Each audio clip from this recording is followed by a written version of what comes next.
저에게 누가 이런 질문을 하신다면 저는 무엇을 얘기를 할까?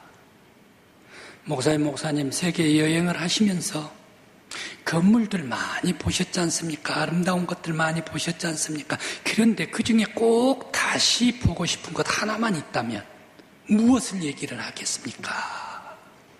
라고 얘기를 하면 저는 저기 스페인의 사그라다 파밀리아 템플, 바로 이 성가족 교회를 나는 다시 한번 보고 싶습니다 라고 이렇게 얘기하고 싶습니다. 그리고 또 보고 싶습니다. 그 건물이 보고 싶습니다. 이 성당은 1882년부터 지금까지 지어오고 있는 스페인의 바르셀로나에 있는 성스러운 교회입니다. 카탈루나 출신의 안토니오 가우디라는 사람이 직접 설계를 하고 또 직접 건축을 했습니다. 건축하다가 그는 죽었습니다. 이 건축은 유네스코 세계문화유산에 등재해 있습니다. 그런데 지금도 짓고 있습니다. 많은 사람들이 바로 이 사그라다 파밀리에 템플 이것을 보면서 그 외관에 입을 떡 벌리고 맙니다. 너무너무 황홀하고 아름답기 때문에 높은 건물, 그러면서 돌로 지어진 건물이 이 돌로 지어진 것 같지를 않고 모두가 다 유선입니다. 둥글둥글 하면서 기하학적으로 교회를 지어 놓았습니다. 그래서 사람들이 최고의 건물이다라고 얘기를 합니다. 그런데 저는 그 교회 안에 들어가서 더 놀래버리고 말았습니다. 어떻게 되어 있나 하면 높이 아주 이 선으로 유선형으로 높이 되어 있는데 마치 높은 곳에서 엄숙하게 하나님께서 내려다보고 계시는 듯한 그런 느낌을 받습니다. 근데 거기에서 이 빛을 보는데 이 빛이 마치 하나님 나라, 요한계시록에 써있는 하나님 나라에서 청보석, 녹보석, 홍보석, 홍옥, 황옥, 그리고 또 빛이 자수정, 수많은 하나님 나라 성전에 은은하게 비춰오는 그러한 빛들로 움직이기만 하면 조금씩 달라져요. 또 다른 곳으로 가면 달라져요. 그러면서 또 해가 또 약간 구름이 끼우면 달라져요. 하면서 변화무쌍한 그러한 이 실내부가 마치 황홀한 하나님 나라 보좌 앞에 나아가는 듯한 그런 느낌을 받으면서 엄숙한 그러한 느낌으로 하나님의 임재를 느끼는 그러한 교회입니다. 세계 많은 건축가들도 찬양 일색입니다. 칭찬 일색입니다. 루이 설리반이라는 사람은 이렇게 얘기를 합니다. 사그라다 파밀리의 이 성당은 돌로 상징화된 영적인 건물입니다 라고 얘기를 합니다. 타임지에서는 뭐라고 얘기를 하는가 하면 관능적이고 영적이고 변덕스러우면서 풍성한 건물입니다 라고 이렇게 표현을 합니다.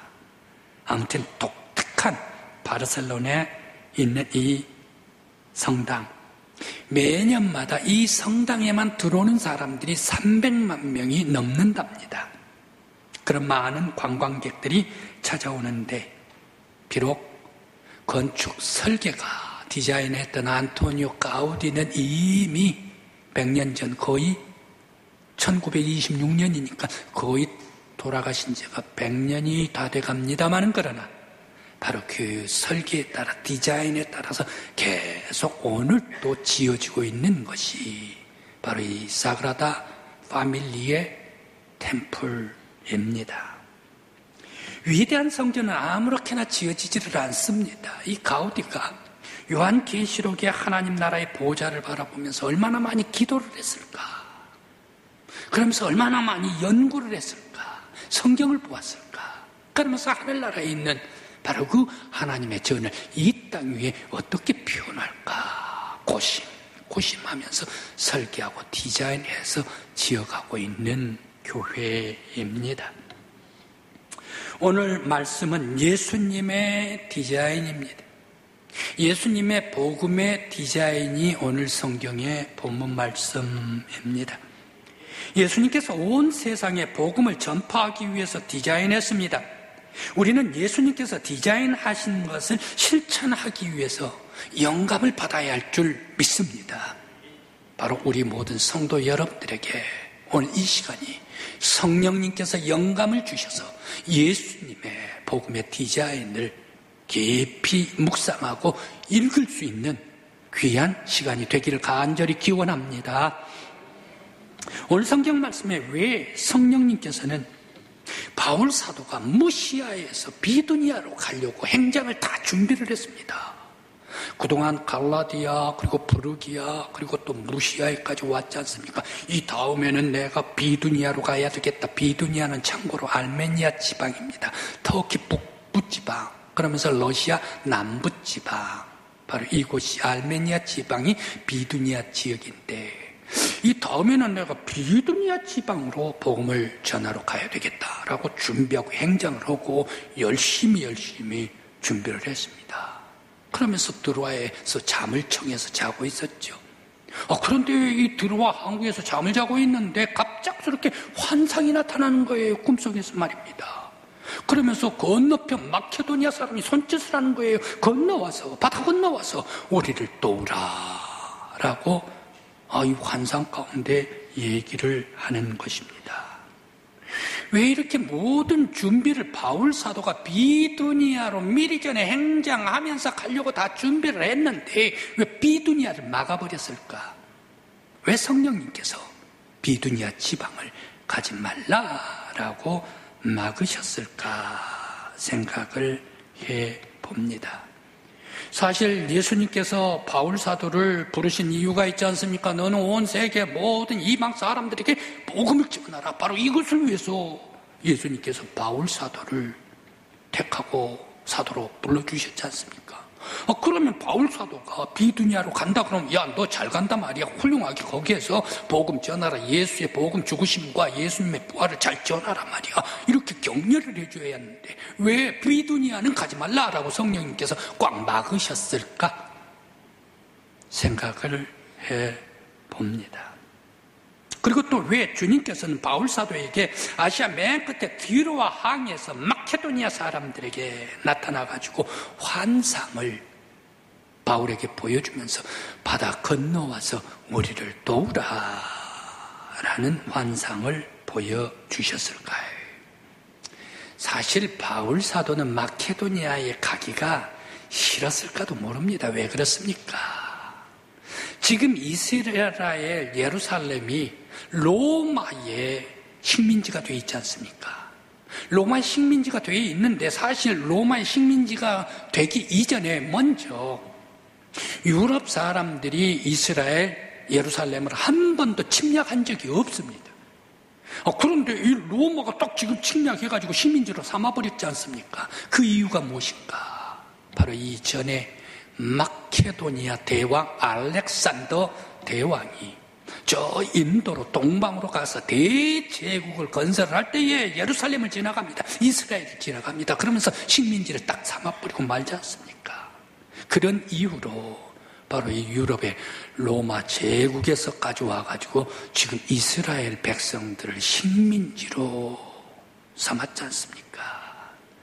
그런 나라가 마케도니아이기 때문에 마케도니아 환상을 보면서 건너와라 라고 비춰주는데 이 마케도니아 어떠면 바울 사도가 가고 싶지 않은 그런 나라일지도 모릅니다.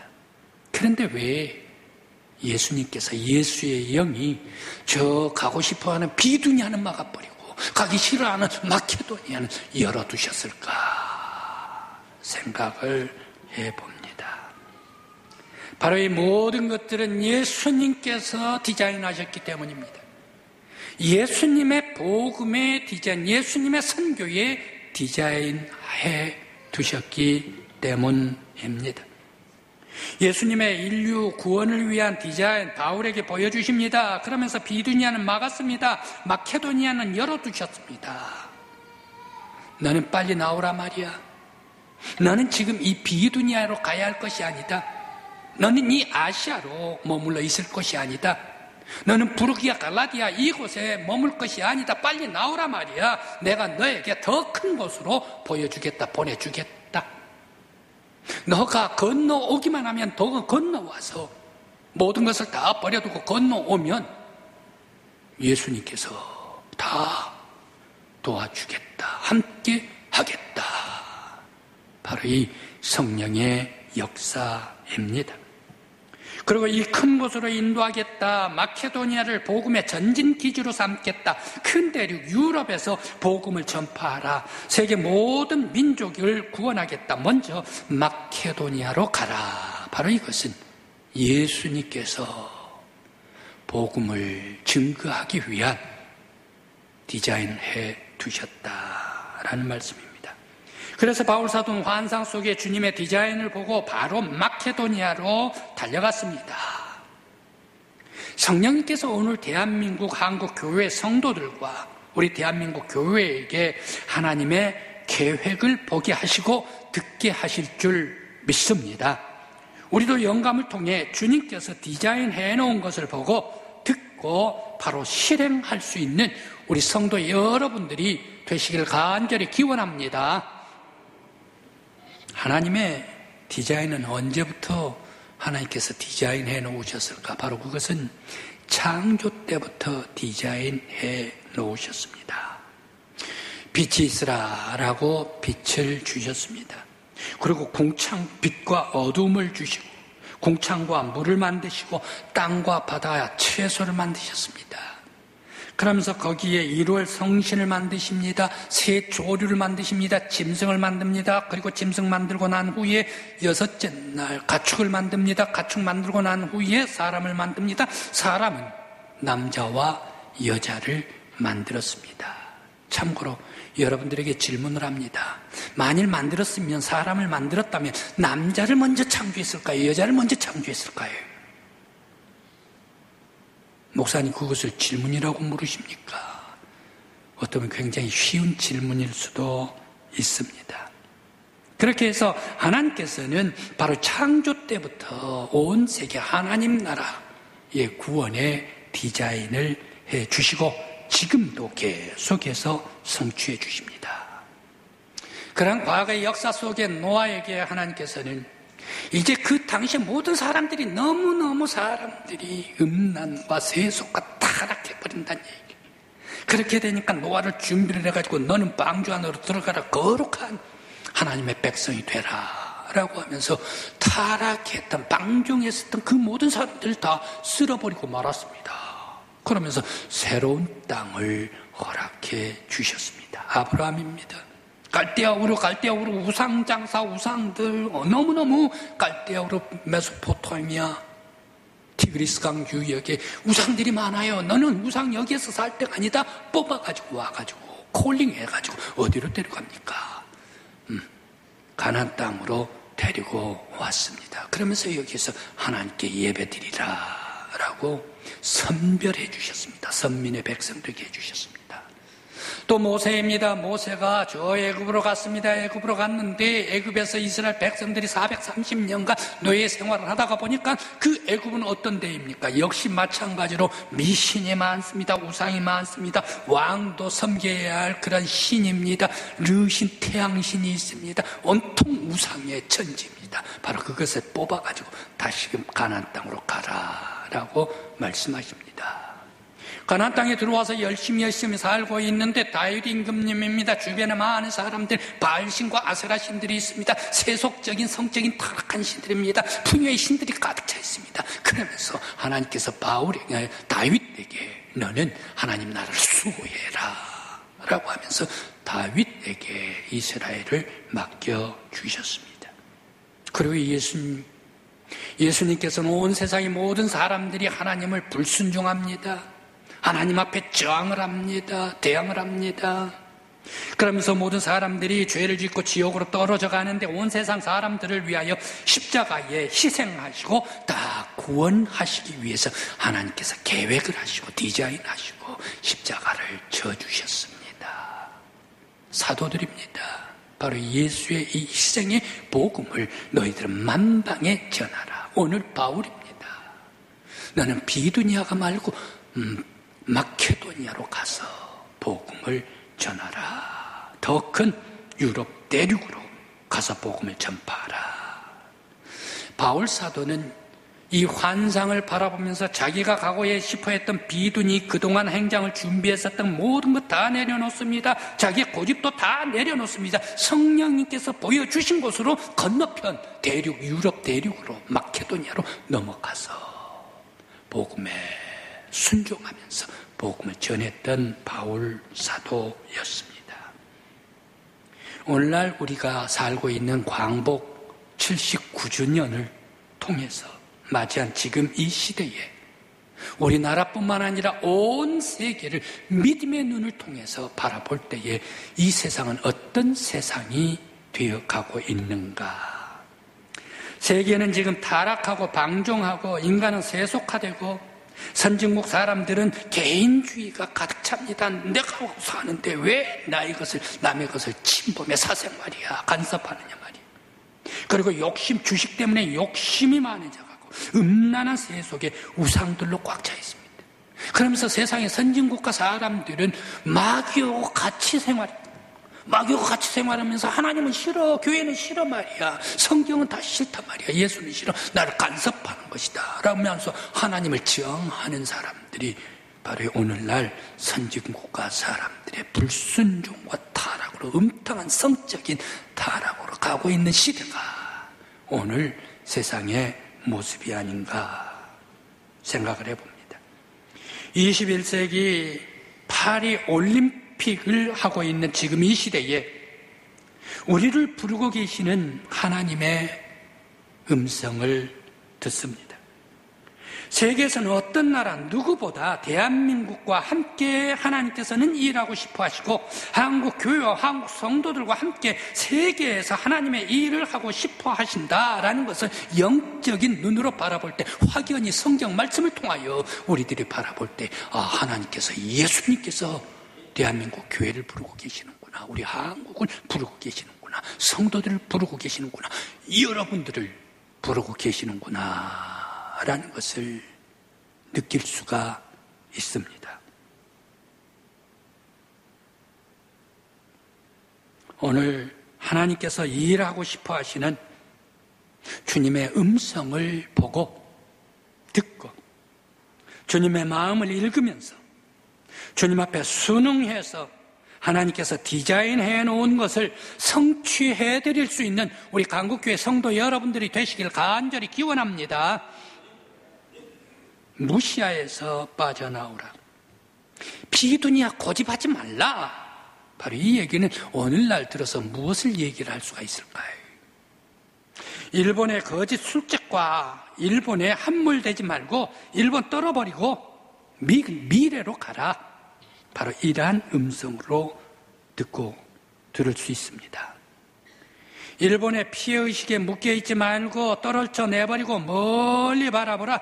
일본이 우리나라를 식민지로 삼고 소녀들을 군대 위안부로 삼고 소년들, 남자들은 징용에 가서 사할린 광산, 그리고 사도광산, 군함도 광산 이란 곳에 마치 노예와 같이 착취해가지고 그들이 세계 속에 유네스코 유산에 등재한다고 하는데 그들의 생활로 올린 게 아니라 우리 대한민국 사람이 수만 명이 가가지고 수거함으로 말미암아 광산 금광을 캐내면서 이뤄놓은 그런 문화가 아닌가.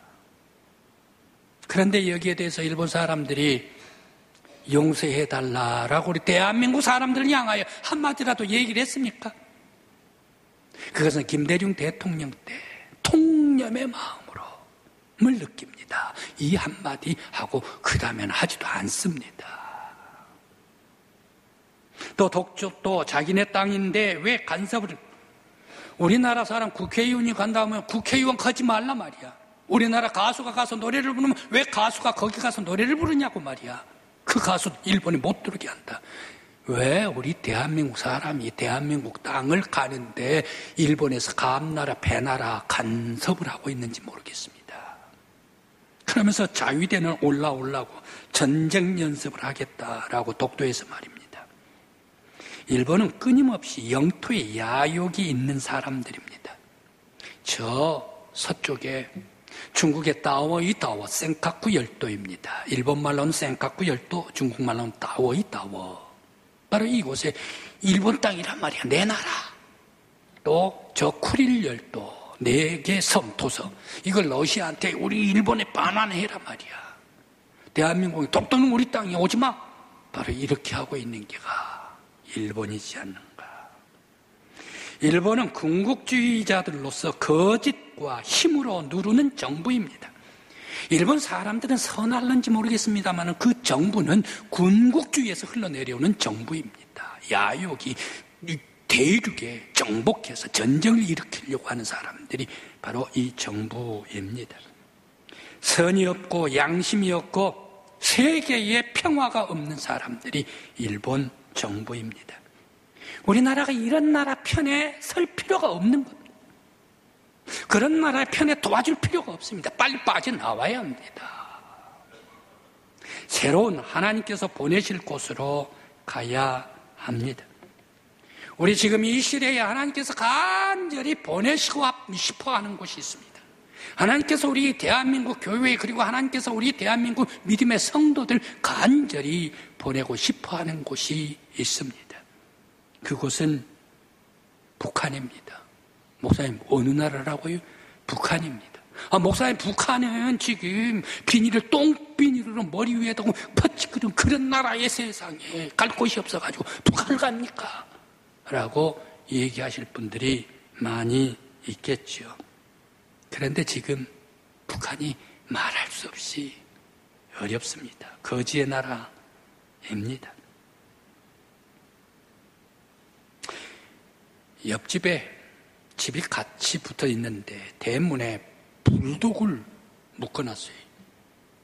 그런데 다른 옆집 딸아이가 있는데 그 불독 앞으로 지나가야 자기 대문으로 가야 된다는 얘기. 어르렁 꽝. 얼마나 딸아이가 무서워해. 그랬을 때 이 불독을 자꾸 건드리면 어떻게 될까? 약을 올리면 어떻게 될까? 꽝 물어버리면 큰일 납니다. 집에 들어갈 수도 없습니다. 그때 사탕 하나 던져주고 과자 하나 던져주고 하면 불독이 얌전해지면 무사 통과할 수가 있습니다. 그러면 들어갈 수가 있습니다. 바로 우리들 안전을 위해서 던져주어야 합니다. 최근에 2024년 7월 27일 지금부터 보름 전입니까?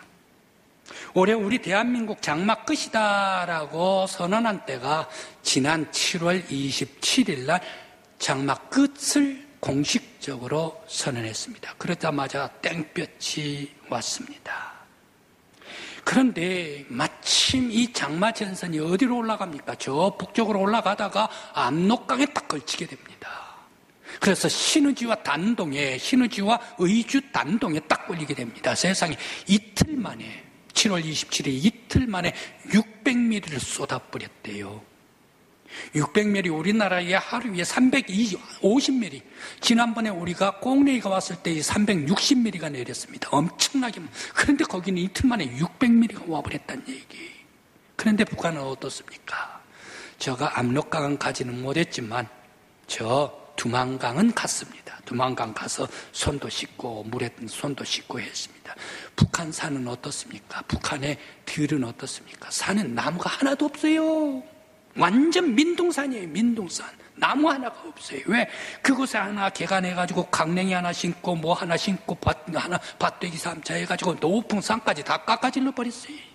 근데 여기가 비가 10mm만 와도 어떻습니까? 나무가 있어야 뿌리가 있고 흙이 단단해지지 않습니까? 나무가 없으니까 그냥 사방공사 토사 광란이 일어나 버리고 마는 거다.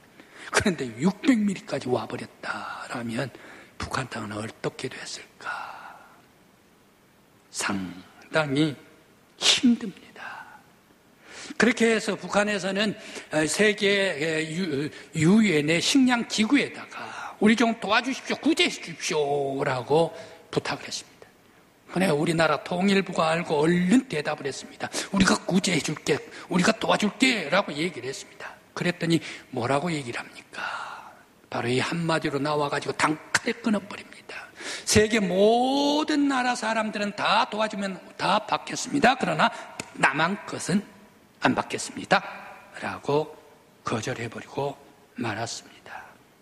북한이 거절하고 싶어서 거절을 했는가?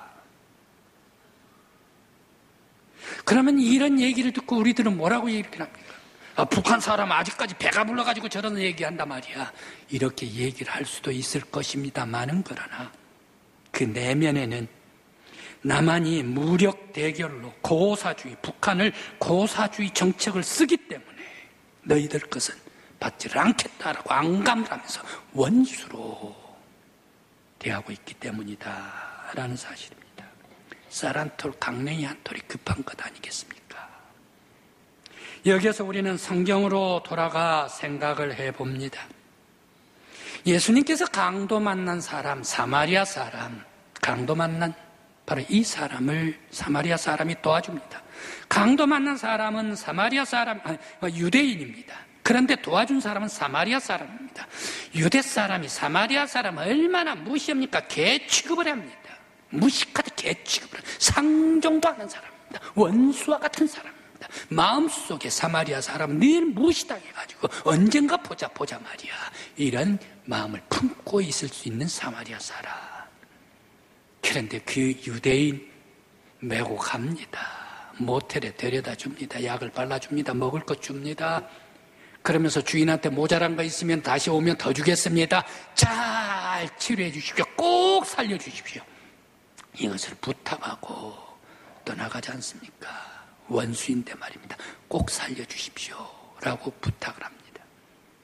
현장에서 잡혀온 가늠한 여인입니다. 죄 지은 여인, 돌로 치려고 합니다.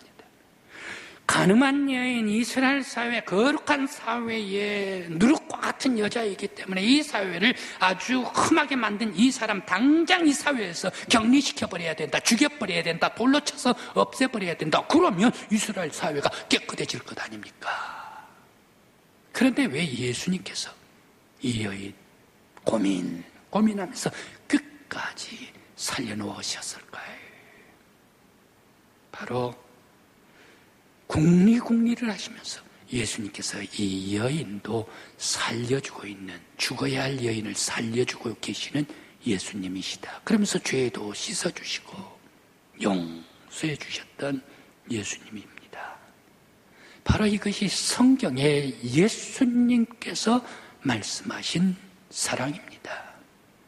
너를 핍박하는 자를 위하여 기도하라. 내 원수를 위하여 원수를 사랑하라. 예수님께서 말씀을 주십니다. 홍순하고 굶주려 죽어가는 북한을 외면하지 말라. 너희들은 비두니아에서 빨리 나오라. 그리고 너희들은 새롭게 넓은 곳에 가서 도울 곳을 가라. 바로 그것이 우리가 도와야 할 곳이 북한인가. 남북한과의 관계에 있어서 역사적으로 늘 남북이 소통하고 채널이 끊어지지를 않았습니다. 아무리 냉전 시기라 할지라도 소통은 되어 있습니다. 우리들이 잘 알고 있는 7.4 공동회담입니다. 박정희 대통령 때입니다. 그때가 1972년입니다. 이때 냉전시대였습니다. 냉전이 엄청난 냉전시대였습니다. 적십자사들끼리 회담을 하면서 대화의 통로를 열어가지고 뚫어놓고 있습니다. 무엇을 얘기를 합니까? 북한은 전쟁의 상대가 아니다. 북한은 대화의 상대다. 대화를 안 하려고 해도 끌어와가지고 대화를 해야 할 상대가 북한이다 말이야. 북한은 무기로 경쟁할 상대가 아니다. 평화를 함께 세워야 할 화해의 대상이다. 북한은 압살시킬 대상이 아니다. 민족을 살려야 할 대상이다. 공산 정권은 물리칠 대상이지만 백성은 살려내고 불쌍히 여기고 교류해야 할 대상, 구원해야 할 대상이다 라는 사실입니다. 세상은 정신이 없습니다. 스포츠가 미쳤고 영화가 미쳤고 사상과 고집으로 가득 차고 세상은 양보와 희생이 없습니다. 성적으로 더 광란의 시대가 오늘날 세상입니다. 저 프랑스에 지금 올림픽을 하고 있는데 올림픽 개막식에 예수님을 희화화하고 조롱해가지고 예수님을 동성애자로 만들어가지고 희화하고 희롱했습니다.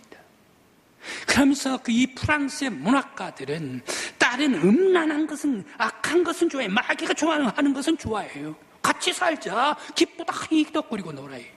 그런데 예수는 싫다, 희화화해버리는 것이 프랑스의 문학이었다. 이번에 스포츠 개막식이었다라는 사실입니다. 예수님께서 만일 이 세상을 구원할 그런 예수님께서 만일 어느 나라를 통해서 이 세상을 구원하고 복음을 증거를 할까? 미국일까? 개인주의 인종 차별이 있습니다. 이스라엘일까? 이웃나라와 전쟁이 끝이지를 않고 있습니다. 중국일까? 무식한 나라가 인구만 많다고 해가지고 교만해가지고 버르장머리가 없는 나라가 중국입니다. 러시아일까? 포악한 나라입니다. 영국은 자국 중심으로 나갑니다. 프랑스는 문화가 성적으로 문란해져버린 나라입니다.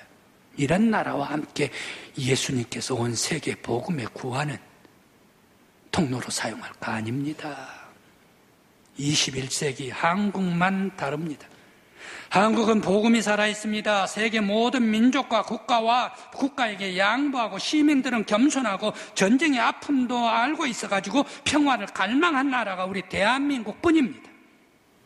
K문화, K음악, K영화, K드라마, K스포츠, K음식, 왜 이렇게 온 세상 많은 사람들에게 사랑을 받고 있는가? 바로 그것은 시민들 생활 속에 긍휼과 사랑이 있습니다. 가족의 평등이 있습니다. 세계적인 사랑의 가치를 가지고 있습니다. 거기에다가 통신까지 첨단 IT 산업까지 발전해가지고 KT 문화에 온 세계 사람들이 열광을 하고 있습니다. 온 세계를 섬길 수 있는 나라, 대한민국 뿐이다.